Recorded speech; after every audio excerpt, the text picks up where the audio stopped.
राम मंदिर प्राण प्रतिष्ठा को लेकर देश भर में तैयारियां चल रही है।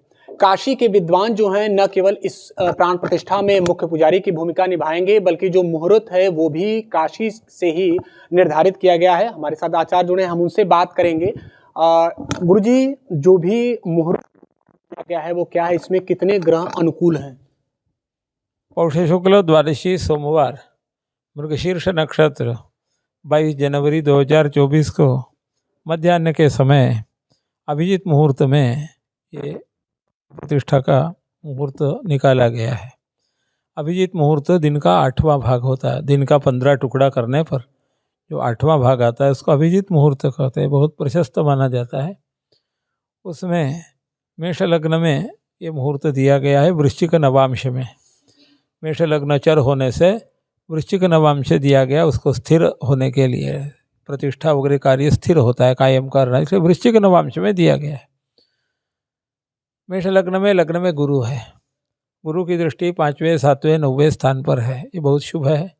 दूसरे स्थान पे उच्च का चंद्रमा है, वो स्थायी रूप में धन संपत्ति को वहाँ स्थापित करेगा और लोगों के अच्छे विचार होंगे। छठे स्थान में केतु और 11वें स्थान में शनि है, इसलिए शत्रु सब परास्त होंगे। 9वें स्थान में बुध और शुक्र है, वो सद प्रवृत्ति की ओर लोगों को ले जाएंगे। लोग धार्मिक भगवान का जो वहाँ उपासना करेंगे उनकी बुद्धि धर्म की ओर चलेगी, अच्छे कार्य में चलेगी, मन में भी अच्छे विचार आएंगे, उनके हाथ से अच्छे अच्छे कार्य होंगे। इससे भारतवर्ष का नाम विश्व में अच्छा चमकेगा।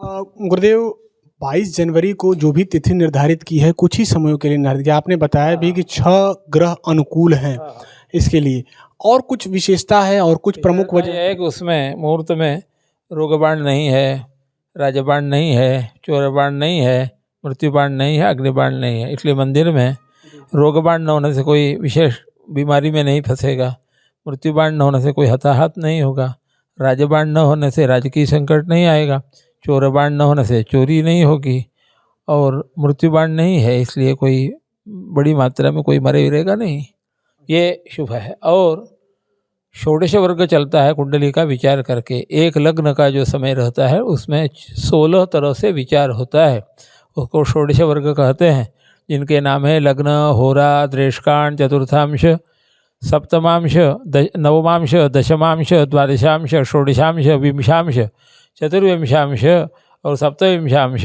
त्रिंशांश, चत्वारिंशांश, पंचचत्वारिंशांश, षष्ट्यंश। ये 16 वर्ग से 16 कुंडलियाँ लेकर के विचार चलता है। जब पूरा विचार चलता है तब तो अब चूँकि मंदिर बन रहा है, मंदिर की स्थापना, मंदिर में भगवान की प्रतिष्ठा हो रही, तो वहाँ से भी कुंडली बनेगी, जो कुंडली अनंत काल तक रहेगी।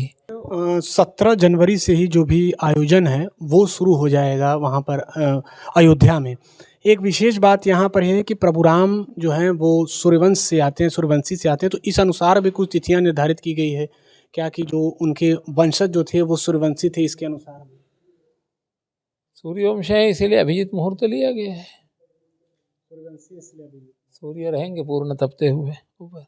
अच्छा, जब भी मंदिर की प्राण प्रतिष्ठा आधारशिला रखी गई थी या फिर इस समय जो प्राण प्रतिष्ठा की तिथि निर्धारित की गई है, उस दौरान भी एक पक्ष जो है उन्होंने ये कहा था कि इसमें कुछ जल्दीबाजी हुई है, या उन्होंने ये बताया था, इस पर आपत्ति जताई थी कि ये मुहूर्त सही नहीं है। क्या आपने उसका जवाब दिया? इसमें ऐसा हुआ कि कई लोग अपना नाम आगे करने के लिए उसमें कुछ मुहूर्त चलाने लगे, तो उसमें किसी ने कह दिया कि अभिजीत में ये दिया गया है।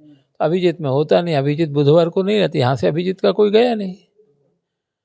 लेकिन अभिजीत में कोई दोष नहीं, इसलिए अभिजीत दिया गया है। विष्णु की तिथि द्वादशी होती है, शुक्ल पक्ष शुभ माना जाता है। सोमवार भी राम प्रतिष्ठा और विष्णु प्रतिष्ठा में मुहूर्त पारिजात ग्रंथ में लिया गया है, उसके अनुसार दिया गया है। तो जो राम मंदिर की प्राण प्रतिष्ठा तारीख के साथ साथ मुहूर्त भी निर्धारित हो गया है, और काशी के जो 121 विद्वान हैं वो पूरी पूजा को विधि विधान से संपन्न कराएंगे। एबीपी लाइव के लिए निशांत चतुर्वेदी, वाराणसी।